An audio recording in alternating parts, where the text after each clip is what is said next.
Hi, everyone, and welcome back to the Inside Out podcast. This is your host, Tuba Daud, and I hope all of our listeners are doing well.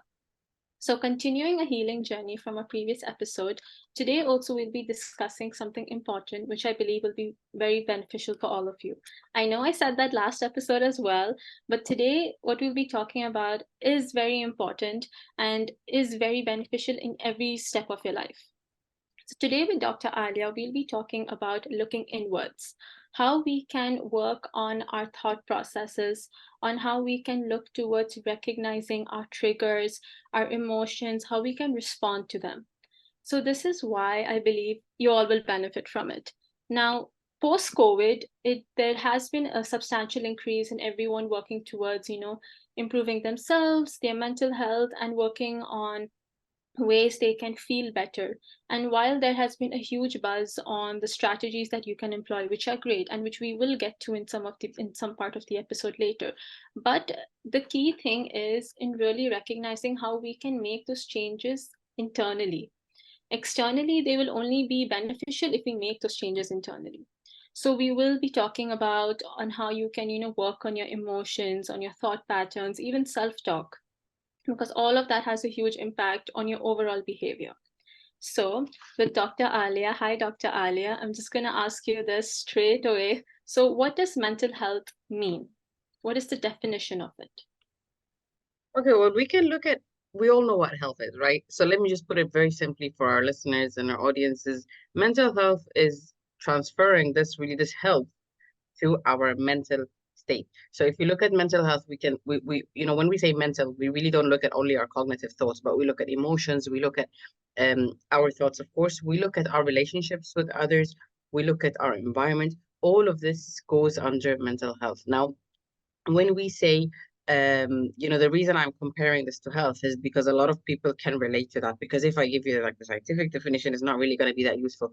But when we talk about somebody having a cold, for example, or a flu, which is going around all over the place now. So if let's say everybody's having a flu now, with mental health, it's not the same, but it may actually exhibit itself or demonstrate itself much worse, because what happens with the flu is we get a virus, and then we get sick, we get all these medications and so on. But with mental health, we're looking inwards, okay? And this is really what our podcast is all about, looking inwards. And when we when we go to the doctor, they say, oh, you have a runny nose, you have a fever, you have this. They look at all these symptoms and characteristics. With mental health, it's the same thing, but I call it an invisible disorder, an invisible issue, or an invisible, whatever you'd like to call it, sickness or disease. Now, see, I don't like to talk about this in the form of disease and sickness, but if we're looking at comparing it to a virus, we're looking at like how we can heal from it. And the idea is that with mental health, we don't often look at it so much, because we say, oh, he's just feeling a bit stressed out, so nobody really does anything about it. But the idea is, if we compare it to a cold, it's visible. It's not invisible. You can see it, right? You can see the symptoms. You can see that person coughing or sneezing and so on. But somebody struggling with, say, depression or anxiety or a lot of other mental health issues, you cannot necessarily see it. It's quite the opposite. They'll go to work normally, they'll go to university, they'll do their thing, they'll just live a normal life, but nobody can really see it. So if you want like my definition of mental health, we can look at it in an invisible issue. We can look at it as it's something that, unfortunately, because we don't actually see the characteristics or symptoms of it, we often also don't interfere or help or support. And that's the issue with mental health, that of course, lately, things are becoming there's much more awareness, and, people are becoming more aware of like support and therapy and so on. But there's still a lot of stigma to it. We'll talk about later. Yeah. But, that's just in short how I'd like to describe it, because a lot of people will say, you need to go to the doctor to check your, stomach pain or whatever it is. But when somebody's struggling in here, nobody's really checking it, right? So when somebody's struggling physically, we go to the doctor. But when somebody's struggling with their thoughts and emotions, we don't really go anywhere. We just deal with it internally. So that's one of the things we'll talk about a lot today. Yeah, people are just so scared. Like, if someone else finds out that you went to a psychiatrist or you went to a psychologist for any sort of support, but that support's important as well. But you also mentioned about like thought patterns, how mental health is also related to our thoughts. Now, there are two type of thoughts, positive and negative. But many people, including myself and everyone else, fall into the negative thought patterns. We all start thinking negatively, doing things because of that impacts how we even behave daily. So can you elaborate on like what what does negative thought patterns look like?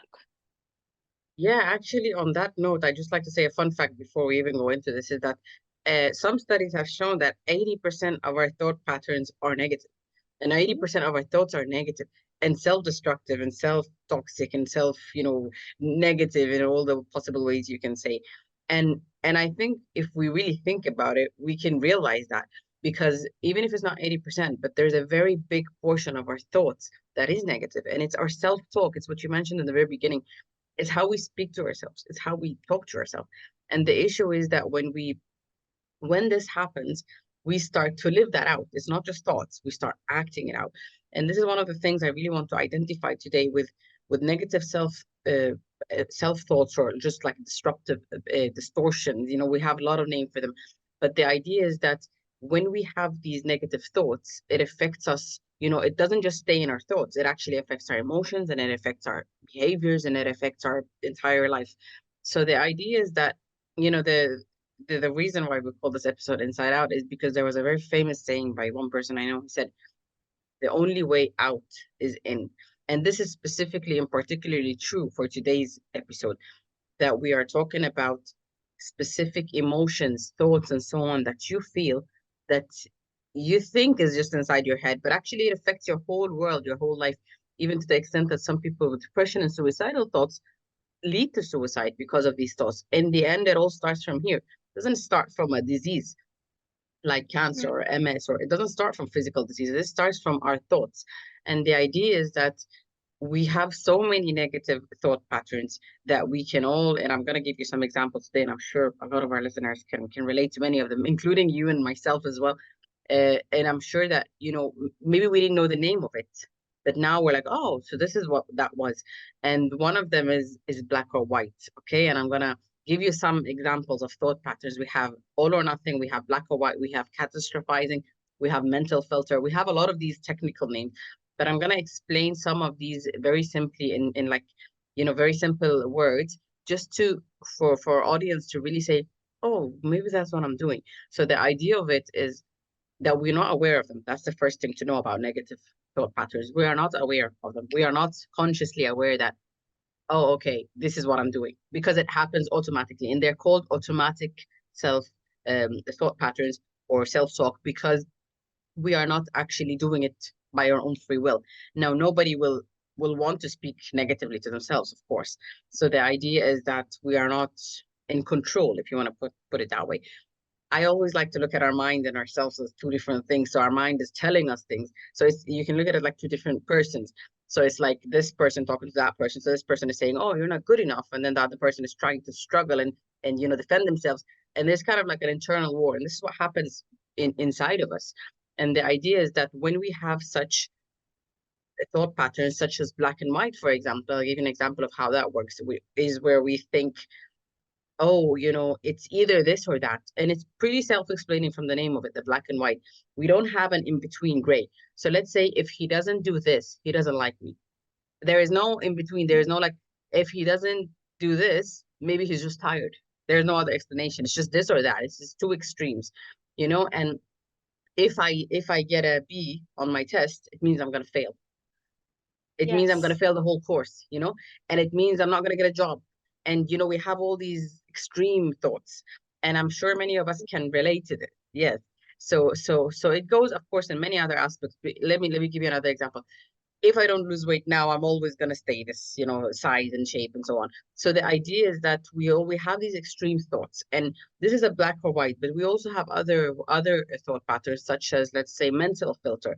And this one I like, because this one is I can see it in everyday, people around me, and even in myself sometimes, when we choose to filter out what we don't like. So let's say, for example, I don't like a person at my job, my colleague, is not we're not getting along and so on, and then that person does something to upset, let's say, my other colleague.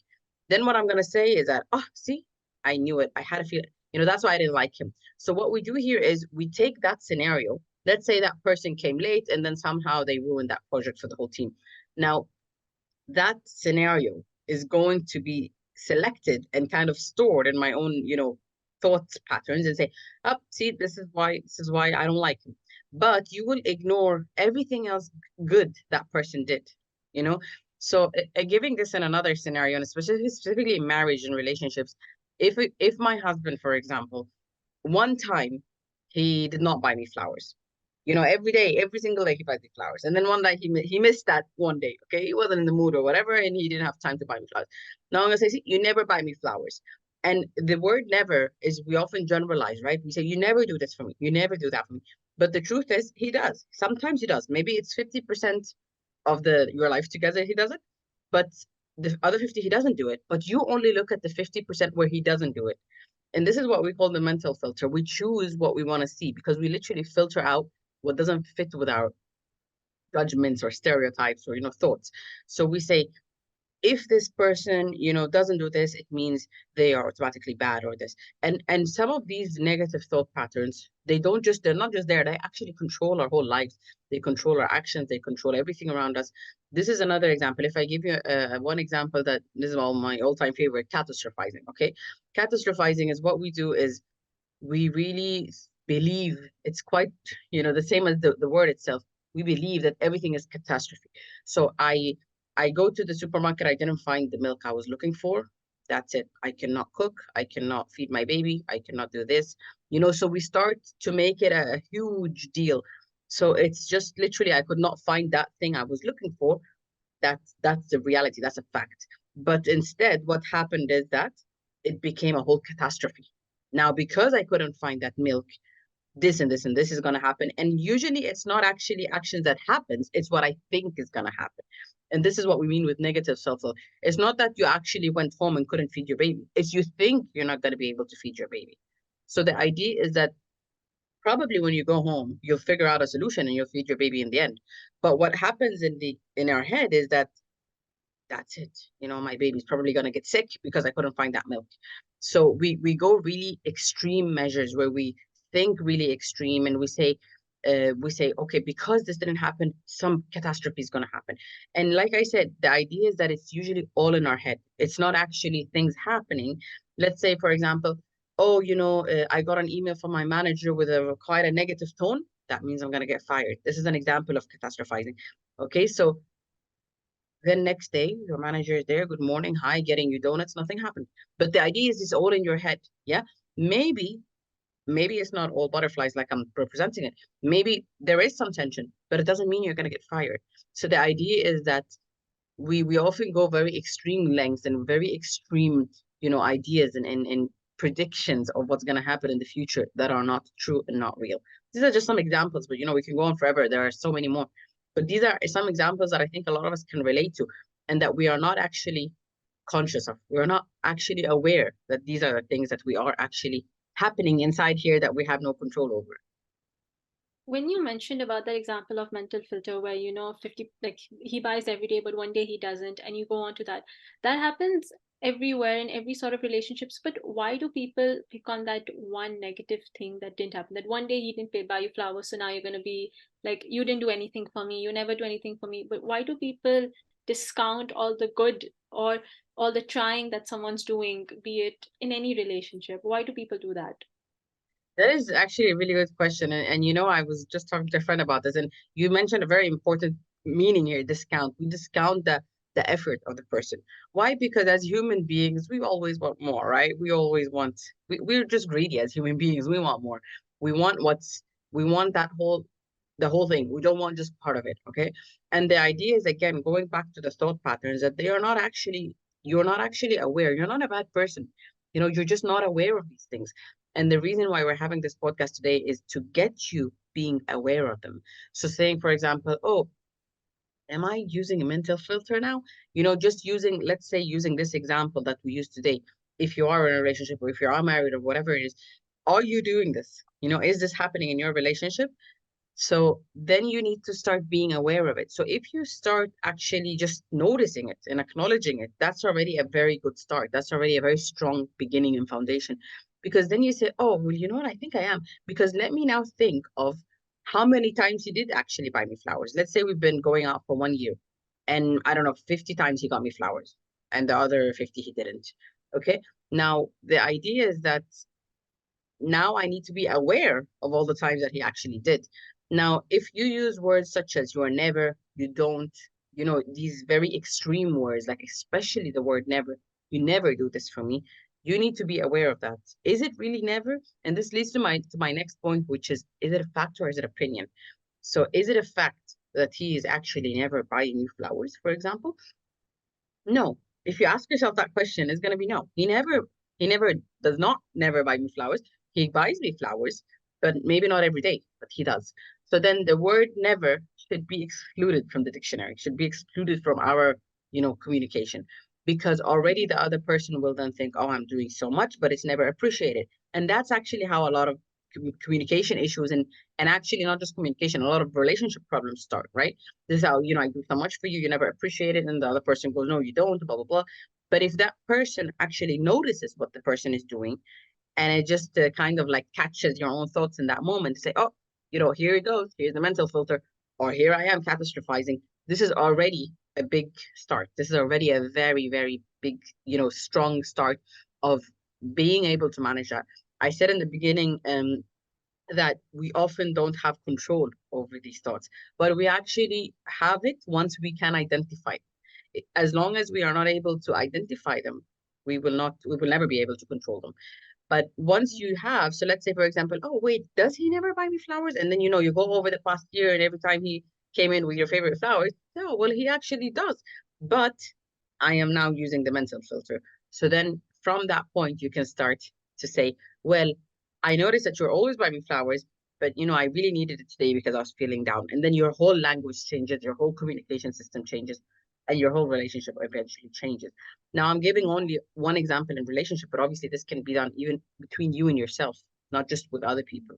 So it's just something that is, like I said, is there in our everyday interaction, not just with others, but also with ourselves. When we're talking about ourselves, now you mentioned also this before, that negative self thoughts don't come alone, they happen with negative self talk, they both coincide with each other. So now, since they both coincide with each other, they are very damaging. But why do we engage in both of them? Like, a negative self talk comes first, then the negative thoughts occur. So why do we engage in such negative self patterns? Yeah, let me, I'll try to get a picture of this actually to show it. But what the idea is that if you look at it as a triangle, okay, so we have our thoughts, we have our emotions, and we have our behaviors. This is really what we are in the end. Okay, Mm. so if you look at it as a triangle of the first thing is your thoughts, and then your emotions, and then your behaviors. So let's say one of my negative thoughts, now one of them that I didn't mention is personalization. So let's say whenever something happens, we always take the blame on ourselves. We personalize that negative event or attribute to ourselves. So for example, let's say somebody robbed my house. Somebody broke into my house and robbed it. Okay. Now my family somehow got hurt, or maybe didn't get hurt, but like a lot of things were stolen from the house. Now personalization in here is saying I was the reason because I didn't close the I didn't lock the door, or maybe I locked the door but it wasn't good enough. Maybe I should have changed it. Maybe I should have that. So what we do is we take so much blame on ourselves. And another very simple example is um some people are looking at me and then I say, oh, people are looking at me. That must mean, I need to lose weight, or that must mean I'm wearing something very weird, or that must mean. So we personalize a lot of these things happening that might be completely irrelevant to ourselves. So maybe that person is looking at me because they like my shirt, they like my glasses, they like something. But in my head, I'm sure that it's something negative. I need to go home and change my clothes. I need to do. So what we do is this is called personalization. So what we do is we take a lot of that personal things to us ourselves. So if we go back to the triangle, you say the thought is everybody's looking at me. That means I need to lose weight, or that means something is off about my outfit. Now, what's going to happen if you go to your thoughts? We're gonna blame ourselves, we're gonna feel bad about ourselves, you're Yeah. gonna make your you're gonna just like you said, catastrophize yourself. You're gonna make you be like, I'm not look good looking, I'm wrong, I need to run home. Yeah. Yes, exactly. And then if we go to the next, part of the triangle, this is the emotions. So how is that going to affect our emotions? Now we have all these thoughts. And now we go to the emotions. How are you going to feel? You're going to feel bad. You're going to feel you're going to feel like you're not enough. You're going to feel a lot of bad things, right?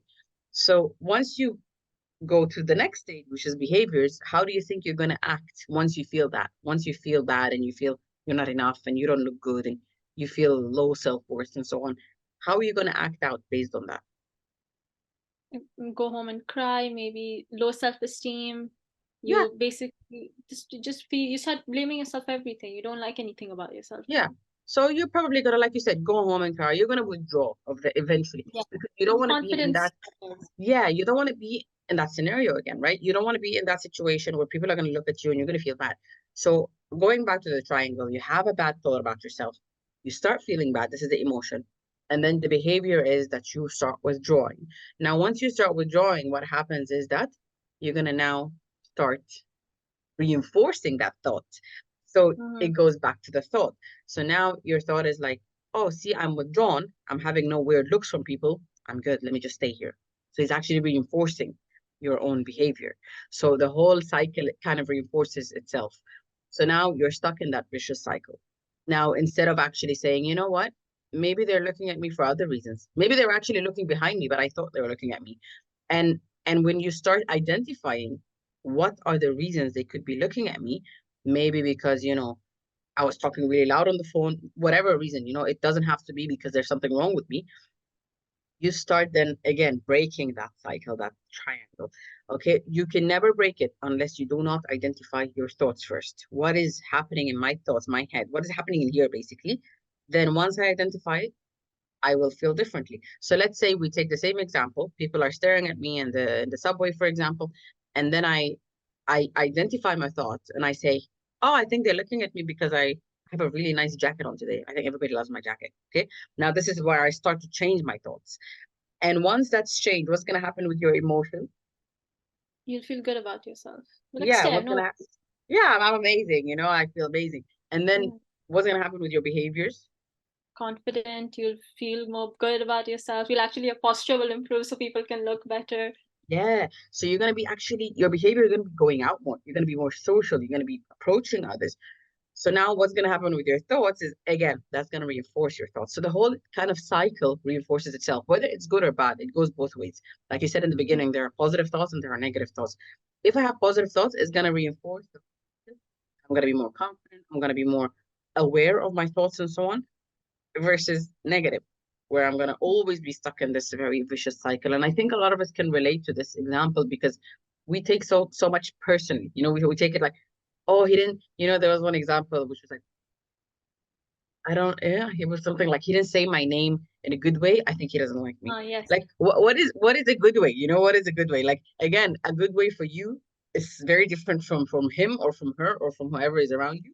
So again, it's so subjective, and we often take those kind of scenarios and just make stories out of them that are not real. And what I'm trying to say here ultimately with this whole thing is that it's all in here. Okay, now I'm not saying like, oh, well, it's not real because what you're feeling is real, but your thoughts are not real. So there's a very big difference. So the fact versus opinion. Now, one very good exercise, that we do a lot, actually in CBT, we do it a lot as well, is when we ask the client, is it fact or is it opinion? So let's say, for example, somebody comes and tells me, oh, my manager hates me. I just know it. Okay. Now I say, is it a fact or is it opinion? Now she will say it's a fact. I know it. Now, obviously, it's not a fact. Okay. But maybe it is. I don't know. But then we start to ask questions to understand and to make that person realize, is it a fact or is it opinion? And what are those kind of questions we start asking? Like, okay, so what made you feel like he hates you, your manager, for example? Then she'll say, well, he's always shouting at me when I do something wrong.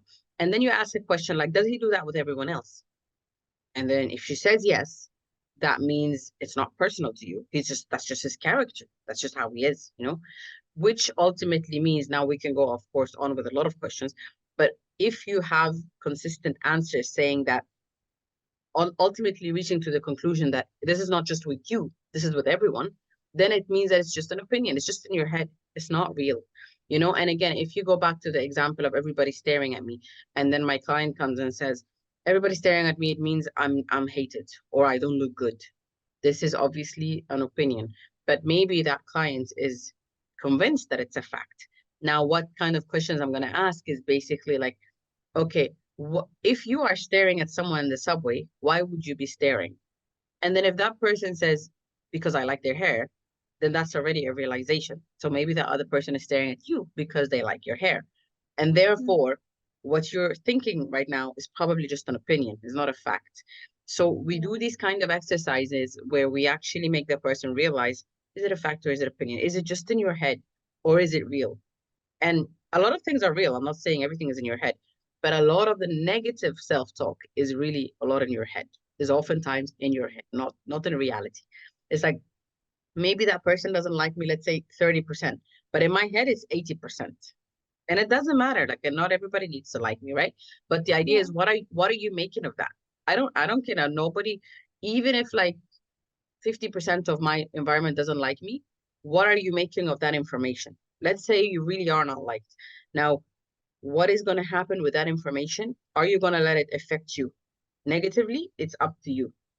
And a lot of people say, no, it's the environment. No, it's not the environment. It's all in here. How are you going to handle that? Are you going to catastrophize? Are you going to personalize? Are you going to use a mental filter? All of these things that we have spoken about, you can control. You are in charge of, but you just need to really be aware of it. This is really again, the key to the whole thing.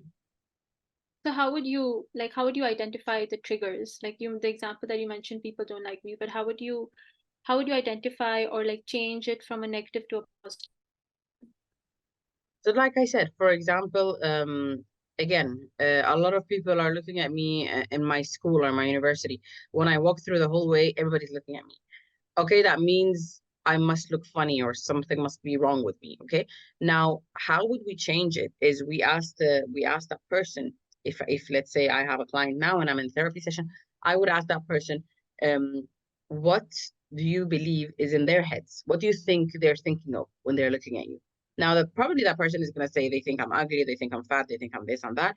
But then we start to change around the question again. So I'm using the same example. If you're looking at someone else, what are you thinking? If you're staring for someone for more than 3 seconds, why would you be doing that? And actually, we often stare because we like something. We don't often stare because we like something, right? When somebody's really beautiful, or we like a jacket, or we like the haircut, or we like, and oftentimes the staring is because we are actually good. We have good feelings about it, not bad. So when that person says, "Yeah, I'm looking because I like the jacket," this is already a step towards realizing that, well, maybe they're looking at you because they like your jacket. So we help that person to really work through these feelings or thoughts, not feelings, sorry, because the thought system is the key, trigger for the feelings.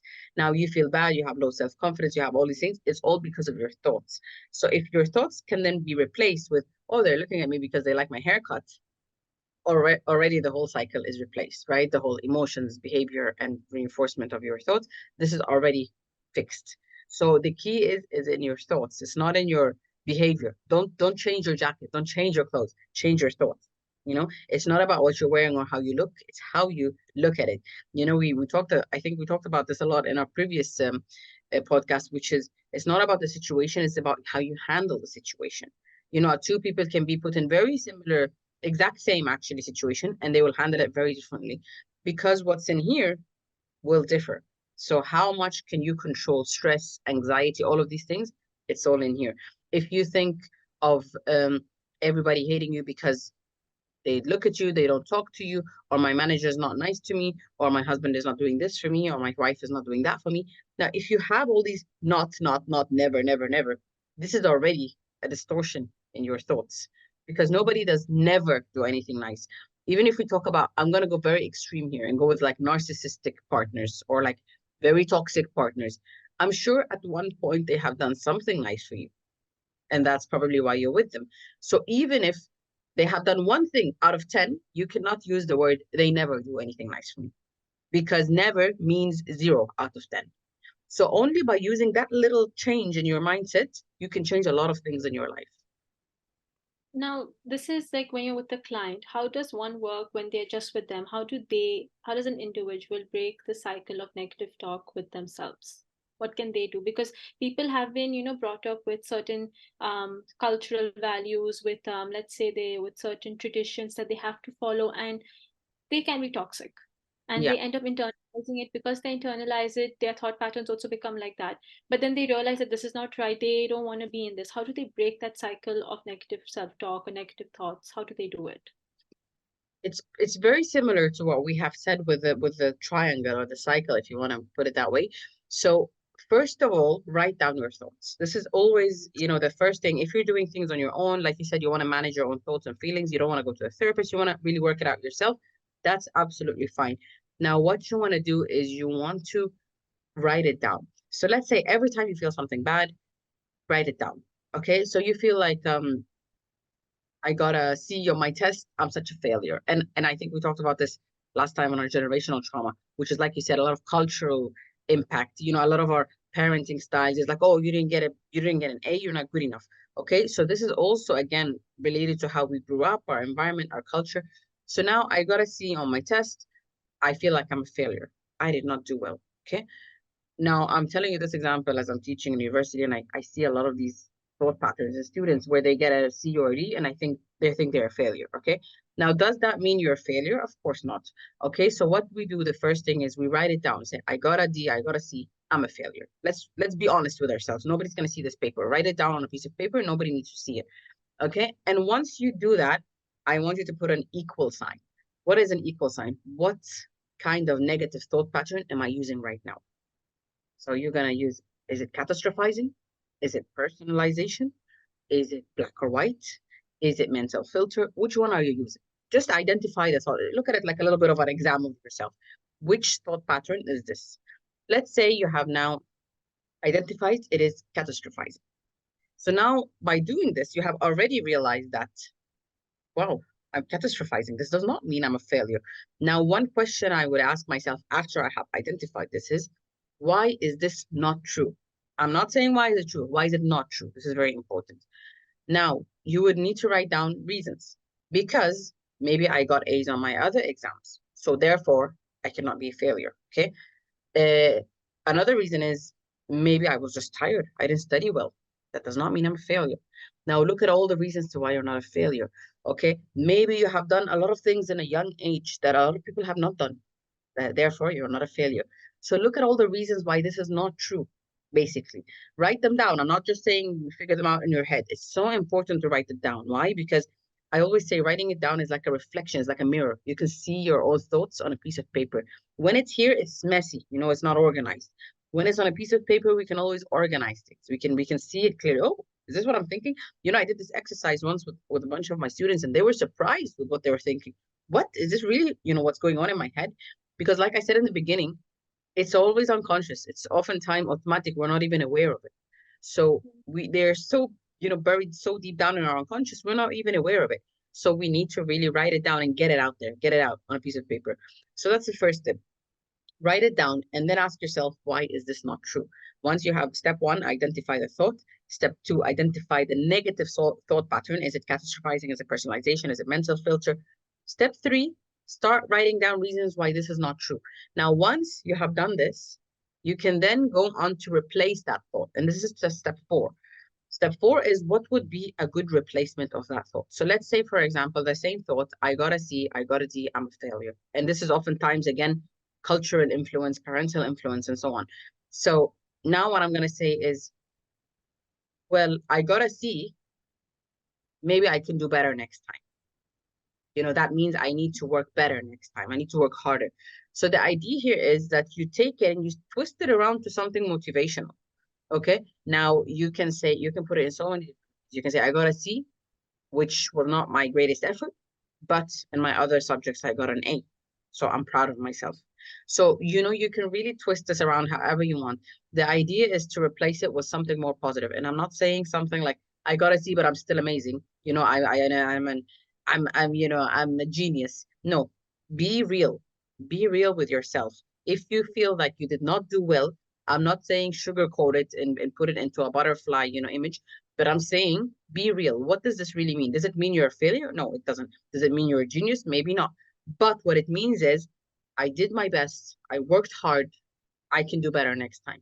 Now, the idea is that when you use such replacement thoughts, this is what we call the replacement thoughts, you will start to actually be motivated rather than demotivated. you will start to work harder. You will start to look at the positive aspect of things. Again, if we replace this with the same thought I said, everybody's staring at me because they don't like me. Now I can replace this with a lot of people are staring at me. Could be because I look nice.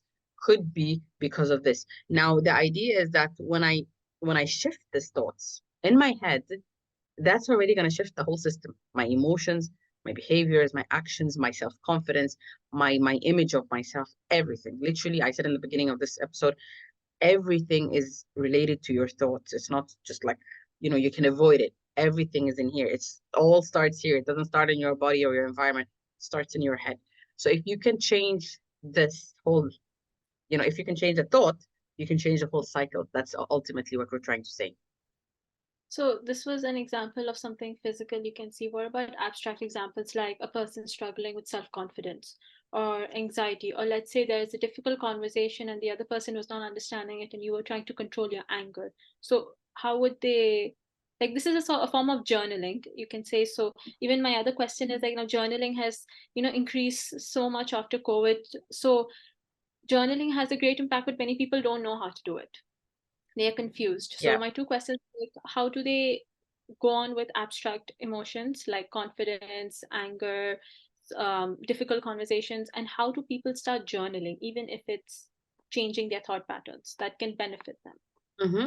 It's the exact same thing. So if we say they're struggling with self-confidence or anxiety, well, let's just put it very simply, because I know this for a fact. A lot of people have issues with journaling. I've seen it myself with where do I start? How do I start? What do I write? It's really not easy because there's no proper like system to it, if you want to put it that way. But if you want to keep it very simple, write down the word anxiety. Let's just keep it very simple. Write down anxiety, you have anxiety. Now the next question would be, what are those thoughts? What are the thoughts triggering the anxiety? So let's say you said, for example, I'm not loved by my parents, nobody likes me, I don't look good, I'm overweight, all of these different thoughts, because ultimately that's what's triggering anxiety, right? Now, if we're talking about two different things here. We're talking about self-confidence and we're talking about anxiety. So they are very closely related. However, when we look at things like, let's say, anxiety, it's more of the future or the past. And this is a very important point I want to bring up is how to focus on the now.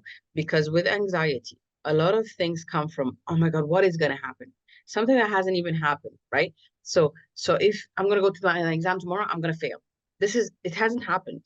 You know, maybe you didn't study and that's why you assume you're going to fail, which can be very true, by the way. However, what I always say is keep it to that time. When you fail, you can feel sad, but do not start assuming things that hasn't happened.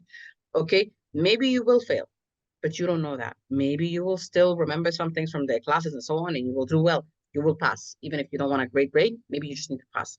So the idea is that don't assume. This is the first thing. So let's say you write down your thought and you write it down on a piece of paper in journaling and you say, I'm going to fail my exam tomorrow. This is one of the reasons why I'm feeling, anxious. Now, if this is the case, it hasn't happened. Then you need to identify, is this in the future or is this in the past or is this in the now? This is three different time zones. Okay.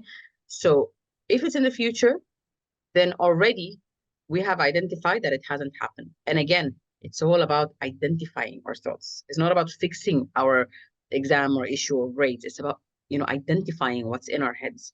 So here, um, let's say, for example, I have a broken, I don't know, wardrobe like door or something that I need to fix. See, it's not the door that needs to be fixed. It's your thoughts about it. It's okay, how do I approach this? Now, if you're gonna sit, we say you cry over spilled milk, we're gonna say, oh, it's spilled and I'm crying about it. That's fine. You can feel sad and that's absolutely fine. But now when you need to move on and you need to kind of fix this issue with the broken door, how are you gonna approach it? Are you gonna say this was all my fault? I could have done better. I could have fixed this earlier. I didn't do blah blah blah, and that's why it broke. Now all of these things will cause you anxiety. Maybe the door is fixed, but you will still feel bad about it. Now, the idea is that how do you not feel bad about it? This is what we want to reach to, right? We don't want that anxiety. We don't want those negative thought patterns. So if you don't want to feel bad about it, let's sit down and say, okay, what are the possible reasons that door broke? And what is in my control and what is not in my control? Not in my control that it broke. Maybe it was just bad wood or, bad material. Okay. So now you start writing these things down. Again, it's all about, I'm giving some tips of journaling, writing down what is in your control, what is not in your control. Was it in your control that it broke? Did you want it to break? Of course not. So of course, all of these things, when you write it down, you're like, oh, but I didn't want it to break, but it wasn't in my control. But I did all that I could so it wouldn't break. Now, when you write these things down, you have some sense of relief, that it was not my fault. And probably it wasn't, right? Like these things happen, like doors break, whatever breaks, laptops break. Like the other day I dropped my laptop and broke into pieces. So, it happens. These things happen. But the idea is that we have sometimes been raised, and again, going back to generational trauma, with this idea that you broke something, you're bad. And this is where our thoughts are coming from. This is where all our trauma is coming from. And the only way to break that pattern is, again, to identify it, to realize that this is not true.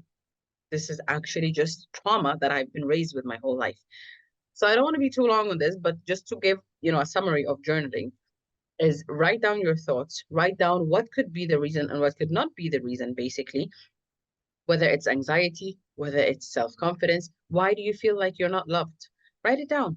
Write down. So maybe you'll write down because my ex-boyfriend broke up with me because of my weight. That is already a big reason to feel that you're not enough.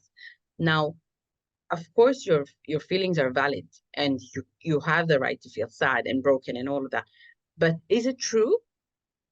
Is it actually a lot of people like overweight people or people who are like chubby or curvy and so on, right? So we don't all like the same thing. So maybe if I say I need to lose weight because and probably with the thing is with a lot of these things is people who say this are not oftentimes overweight, you know, and the reason why we have so many of these images on social media and all these like models and so on. So we want to look the best we can, right? So when we have a partner who makes us feel like we are actually not enough or we are not beautiful enough, we have that thought. It's stuck in our head, I'm not beautiful enough, I need to lose weight. But meanwhile, somebody else would love you that way because they love that body shape. And the idea is that we need to have those, again, perspectives in our mind. We need to know that that person didn't like my body this way. Doesn't mean that I don't look good. Maybe that it's like, let me give you a very simple example. I don't like apples. Does that mean apples are not good? Millions of people around the world, they like apples. Yeah. It's not a problem with the apples, it's a problem with me. Okay, so you can look at it at a very simple example like that. It's not a problem with your body, it's a problem with the person you were with. And it doesn't mean he's bad or she's bad. It just means that they don't like that. And that doesn't mean everybody doesn't like that. So being able to reach to those conclusions with a lot of journaling will really change a lot of your mindsets. So you mentioned about triggers. How do we identify our triggers? Triggers is really like what triggered this thought. So again, I'm going to use the same example. I need to lose weight. And I'm so sure thousands of specifically women can relate to this. Okay. I need to lose weight. I don't look good enough. I need to be in a summer body, blah, blah, blah, this and this and that. Now, what triggers that thought is usually an event, a situation that you have been through. Like I said, a breakup because of your weight, a comment somebody threw at you. Okay. Maybe when you were younger, again, childhood trauma. Things that have been mentioned to you, maybe indirectly, passive aggressive comments, could be even by family members, could be people around you. And the thing is that, let me give you an example. Sometimes when we are younger, and people joke about things like our weight and they say, oh, you chubby, look at those cheeks, look at those, that belly and blah, blah, blah. It comes as a joke, but really it does sometimes stick with you. And it does sometimes stick, it makes you feel like, oh, okay, I am chubby. I need to lose weight, and even if you are good looking, you're healthy, you have a healthy BMI and so on, you still have that mindset. And triggers could be really from anywhere around the world, from anywhere around our environment, people around us, social media, this, that. But the idea is not, again, we don't want to control our environment. We want to control our thoughts. It doesn't matter why it happened. It matters what is happening right now in here. Again, going back to the future and past. I've been traumatized. I've been put through bullying, even maybe because of my weight or because of how I look and so on. I cannot fix that. It's in the past. I cannot go to that person and say, you know what, you did me wrong, because maybe that person doesn't even exist anymore. But the idea is that what is happening in here now, let me work on that. That's what I need to work on, not on the future, not on the past. It's all the thoughts. It's all in the mind. Yeah, So many absolutely. of the things that you mentioned fall under cognitive behavioral therapy, or basically CBT. So now CBT again is restructuring thoughts, and that's what many therapists, you yourself and others do. So now, so can you give like a brief explanation of what CBT is to our audience listening? Yeah, so CBT stands for cognitive behavior therapy. Obviously it's a therapy approach that is actually used quite a lot and is evidence-based because it has shown so much progress with the people using it, basically with the clients using CBT. And the best thing about CBT is that it's oftentimes very self-oriented in the sense that the therapist will give you homework and you need to work on that yourself. There's not much of, there is still, of course, the facilitation and the guidance of the therapist, but a lot of the work you're doing yourself. And that's why it's such a successful approach, is because even if you're not doing therapy anymore, you still have those strategies, you still have those ways to deal with it. And that some of them are the things that I mentioned today: is journaling, is writing down, is identifying thought patterns, is identifying how they came along from the beginning and how they are maintained and so on. Um, and because the therapist often guides you through those questions that will be able to get, oh, that's where it comes from. But then once you have done, a number of sessions of CBT, you are now able to figure that out yourself, because it's actually a lot of homework based, where you get like a sheet, for example, and you say, what triggered that thought? What did you do when that was triggered? How was that maintained and so on? So you actually write this down on your own time. Let's say you have one session a week. Throughout that week, from one session to the other, you do lots of homework. So that's why CBT is so successful, in the sense that it's not so much 100% reliant on just a therapist, but it's also relying a lot on yourself. And because you are becoming aware of your thoughts, it is usually very, very helpful. And it is that way how you get to work through your problems. So when you say like you maintain your emotions, and I think that's what a lot of inner work comes out. How does one reach or like slowly come towards maintaining the feeling that someone triggers them, but they're trying to maintain it, not get angry, not have an outburst? How do they maintain that sort of calmness internally, when even though externally they're fine, internally they're raging inside? So you mean they're like accumulating that range inside, and then they go home and stay angry about it and so on?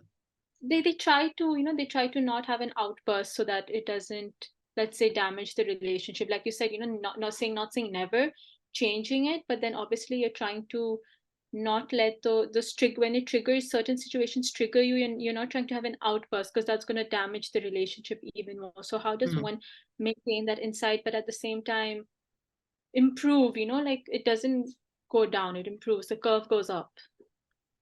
Yeah, it's the same thing. Like if we go back to the same, let's say, concept or foundation of what we have discussed, is that if you understand why that happened, or if you're able to figure it out actually accurately and not based on your emotions or your assumptions, you will not have those outbursts. See, I'm gonna speak from absolute personal experience. There's a little bit of a personal moment here now.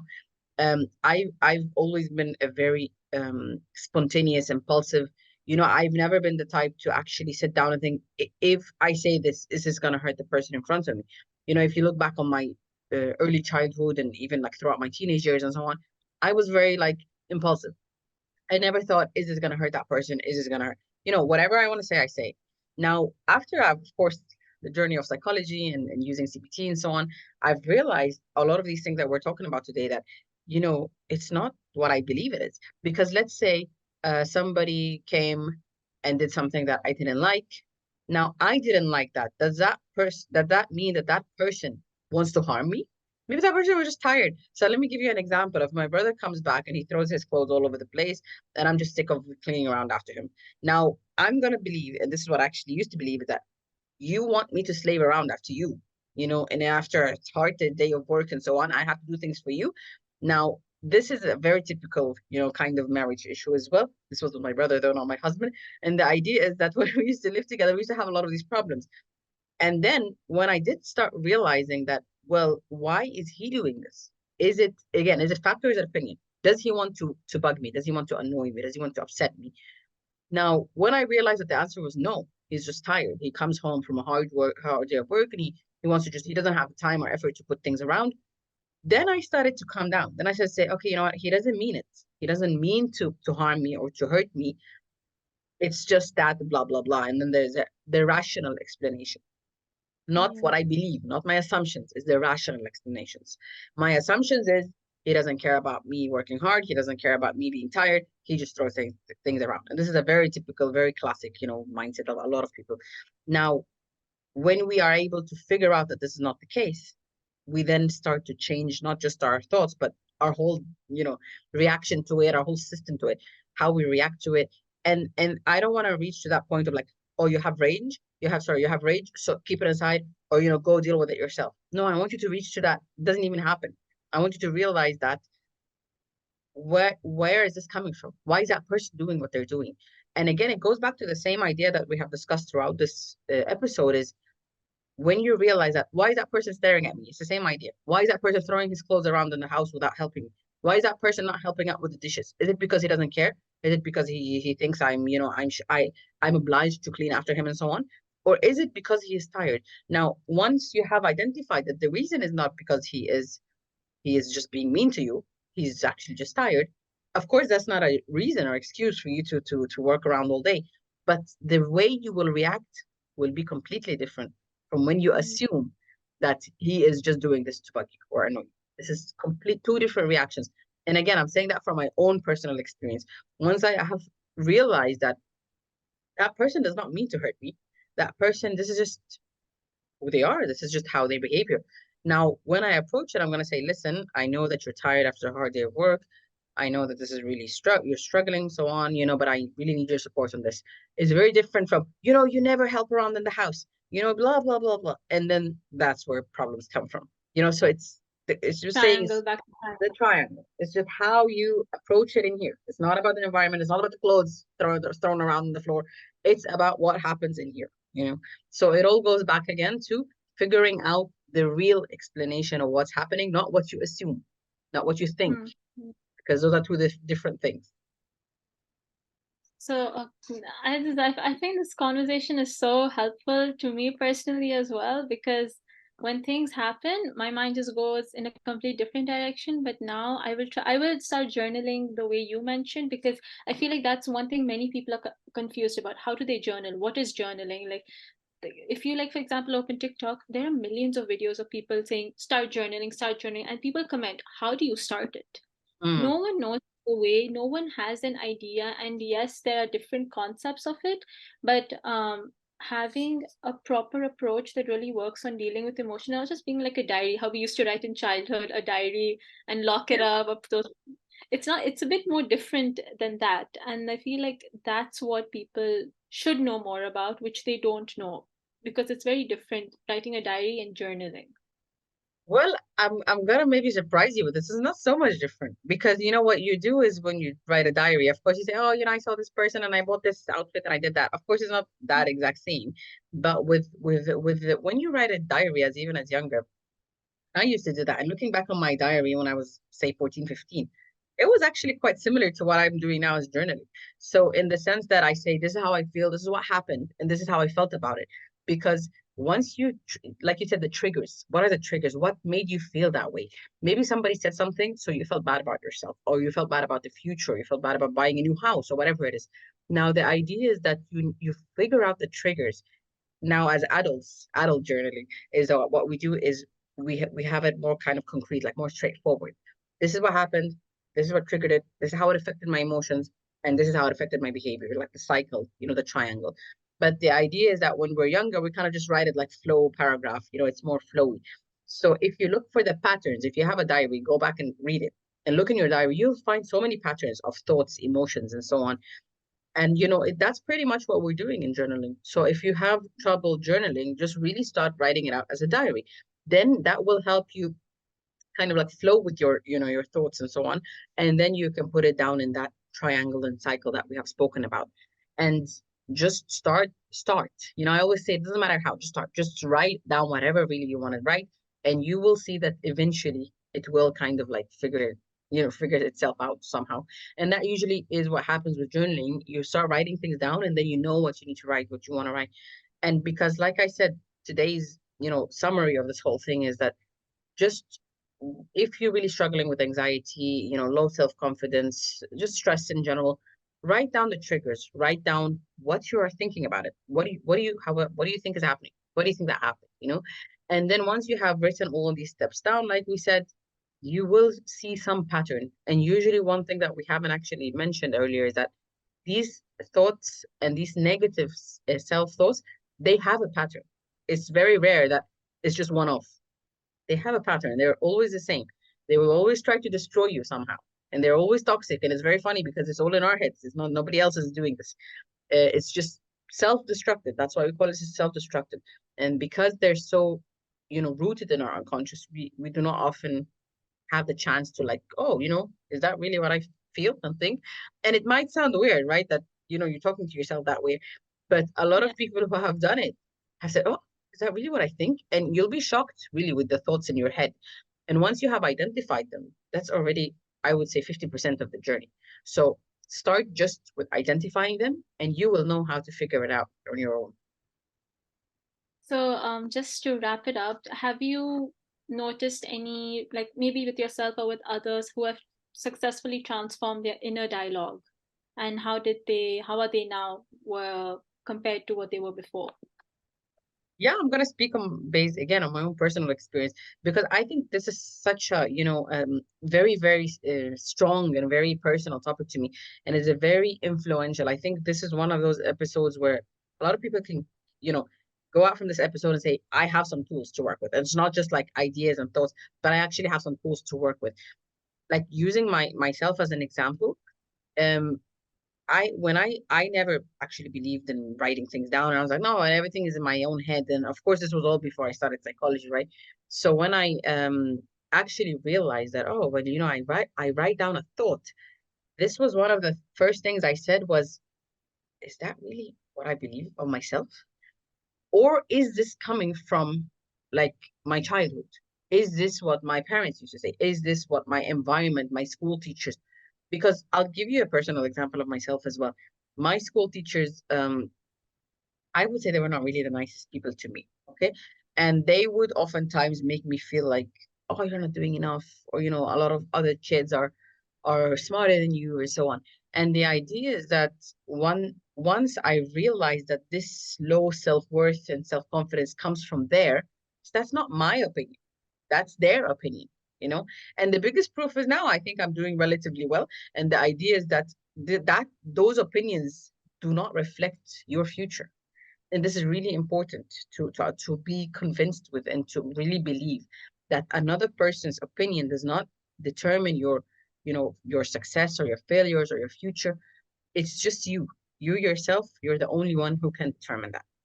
And journaling does that. Journaling is really transformative in that sense. I think that's the perfect way to end the episode. It's all in your head. Guys, you should work on yourselves and try not to let other people's opinion influence you in making negative decisions or leading to living a negative life. So thank you, Dr. Alia. I loved this episode. I think it's my favorite out of all the ones that we have done. Thank you It's too. definitely Same here. it's definitely something, like I said, everyone can benefit from. And I really pray and hope that everyone genuinely has a better journey with themselves. Because once you have a good journey with yourselves, everything else will fall into place. So, Absolutely. again, thank you, Dr. Alia, and hope all our listeners will enjoy. And if you guys have any feedbacks or have any comments, please do come. We would love to answer all of your questions. Thank you and have a good day. Thank you so Bye much, bye. Juba. Take care. Bye bye.